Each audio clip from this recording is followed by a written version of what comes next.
Hate speech और Facebook से जुड़े मामले में सूचना प्रौद्योगिकी पर संसद की स्थायी समिति भी इन दिनों काफी चर्चा में है।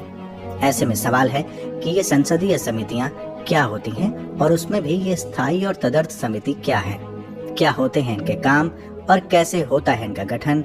इन तमाम बातों की ज्ञान के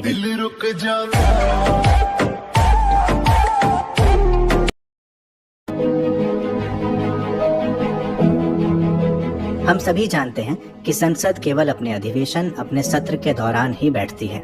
बजट, मॉनसून और शीत, इन 3 सत्रों में महत्वपूर्ण बिलों पर चर्चा करने से लेकर उन्हें पास कराने तक के काम होते हैं। चूंकि सत्र सीमित दिनों के लिए होता है, तो जाहिर है संसद के पास बहुत से कार्यों को निपटाने के लिए समय भी सीमित होता है। अब ऐसे में संसद अपने सामने आने वाले उन सभी विधायी और अन्य मामलों पर गहराई के साथ विचार नहीं कर सकती। इसलिए किसी विषय पर कानून बनाने, उसका गहन अध्ययन करने और उससे जुड़े विषयों की जांच करने के लिए समितियों की जरूरत पड़ती है। इन्हीं समितियों को संसदीय समितियां कहते हैं। लेकिन सभी समिति संसदीय समिति नहीं हो सकती। संसदीय समिति कहलाने की कुछ शर्तें होती हैं। पहली शर्त तो यही कि संसदीय समिति वही समिति होती है जो सदन या लोकसभा अध्यक्ष या सभापति द्वारा नियुक्त, निर्वाचित या नामित होती है। दूसरी शर्त ये कि ये समिति लोकसभा अध्यक्ष या सभापति के निर्देश के अनुसार ही कार्य करती है। तीसरी शर्त, ये समिति अपनी रिपोर्ट सदन या लोकसभा अध्यक्ष को सौंपती है। और चौथी और अंतिम शर्त ये है कि इन समितियों का अपना एक सचिवालय होता है, जिसकी व्यवस्था लोकसभा या राज्यसभा सचिवालय द्वारा की जाती है। संविधान में समितियों का उल्लेख तो है, लेकिन उनके गठन, कार्यकाल और कार्य आदि की कोई साफ चर्चा नहीं है। ये सब कुछ सदनों की नियमावली से तय होता है। अगर संविधान के अनुच्छेद की बात करें तो अनुच्छेद 105 और 118 इन समितियों से संबंधित है। अनुच्छेद 105 में समिति शब्द का उल्लेख है, जबकि 118 में संसद को अपने कार्य सुचारू रूप से चलाने के लिए कुछ नियम बनाने की बात की गई है और संसदीय समिति उन्हीं नियमों के तहत कार्य करती है। लेकिन सवाल है कि भारत में संसदीय समितियां आजादी के बाद अस्तित्व में आई या इनका इतिहास पुराना है। दिल रुक जाता।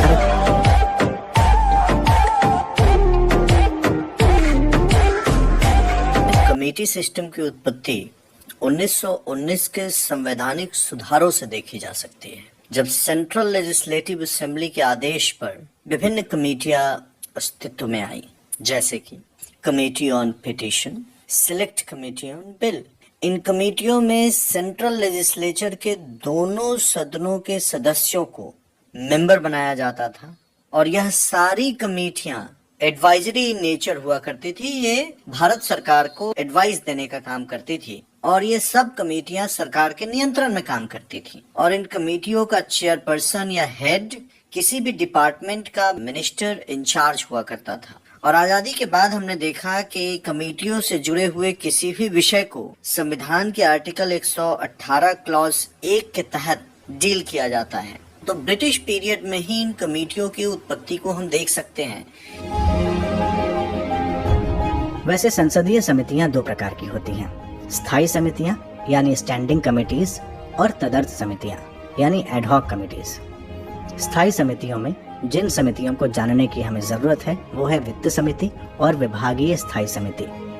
विभागीय स्थायी समिति यानी डिपार्टमेंटल स्टैंडिंग कमेटी वर्ष 1993 से अस्तित्व में आई और इन समितियों की संख्या वर्तमान समय में 24 है, जिनमें से 16 लोकसभा के अंतर्गत हैं और 8 राज्यसभा के अंतर्गत। विभागीय स्थायी समितियों का उद्देश्य संसद के प्रति कार्यपालिका को अधिक उत्तरदायी बनाना है।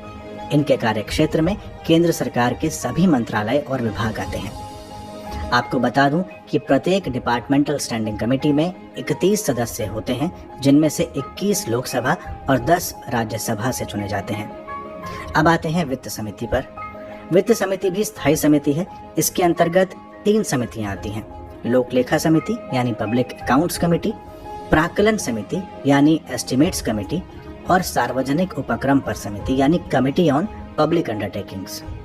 इनके बारे में विस्तार से बात करें उससे पहले ये जानना जरूरी है कि जो स्थायी और तदर्थ समितियां होती हैं उनमें आखिर अंतर क्या होता है। स्टैंडिंग कमेटी की प्रकृति परमानेंट होती है, इनकी स्थायी प्रकृति होती है, they are permanent in nature, जबकि एडहॉक कमेटियां अस्थायी प्रकृति की होती हैं। स्टैंडिंग कमेटी का फिक्स्ड टेन्योर होता है, उनका कार्यकाल पहले से फिक्स्ड होता है, पहले से निर्धारित होता है। जैसे कि फाइनेंशियल कमेटी, जैसे public accounts committee, estimates committee या डिपार्टमेंटल स्टैंडिंग कमेटीज। जबकि एडहॉक कमेटियां जो कि अस्थायी नेचर में होती हैं, इनको किसी स्पेसिफिक उद्देश्य के लिए अस्तित्व में लाया जाता है। ये किसी स्पेसिफिक उद्देश्य के लिए ही अस्तित्व में आती हैं और रिपोर्ट को पेश करने के बाद इनका अस्तित्व खत्म हो जाता है। जैसे कि 2G स्पेक्ट्रम पर बनी हुई कमेटी, बोफोर्स कॉन्ट्रैक्ट पर बनी हुई कमेटी।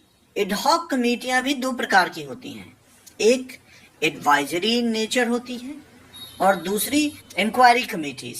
एडवाइजरी कमेटी का क्या काम होता है? ये किसी बिल पर रिपोर्ट करने के लिए अस्तित्व में आती है। जैसे पार्लियामेंट में अगर कोई भी एक बिल आया तो उस पर रिपोर्ट करने के लिए इन कमेटियों को अस्तित्व में लाया जाता है। जबकि इंक्वायरी कमेटी किसी विशेष मकसद, विशेष उद्देश्य के लिए अस्तित्व में आती है। दिल रुक जावे अर्थ यानी एडहॉक समिति समय समय पर गठित होती है और स्थायी समिति सामान्यतः प्रतिवर्ष गठित की जाती है। स्थायी समितियों में जिन 3 पर विशेष तौर पर बात की जानी जरूरी है, उनमें पहली है लोक लेखा समिति यानी पब्लिक अकाउंट्स कमेटी। इसकी स्थापना भारत सरकार अधिनियम 1919 के तहत वर्ष 1921 में की गई थी। इसमें 22 सदस्य होते हैं, 15 लोकसभा से और 7 राज्यसभा से। खास बात यह है कि कोई भी मंत्री इसका सदस्य नहीं हो सकता और अध्यक्ष का चुनाव लोकसभा अध्यक्ष द्वारा ही किया जाता है और वो भी लोकसभा सदस्यों में से ही। इसमें सभी दलों का प्रतिनिधित्व शामिल रहता है। दूसरी समिति है प्राक्कलन समिति यानी एस्टिमेट्स कमेटी। इसकी स्थापना तत्कालीन वित्त मंत्री जॉन मथाई की सिफारिश पर साल 1950 में की गई थी। इसमें 30 सदस्य होते हैं और सभी सदस्य लोकसभा से आते हैं।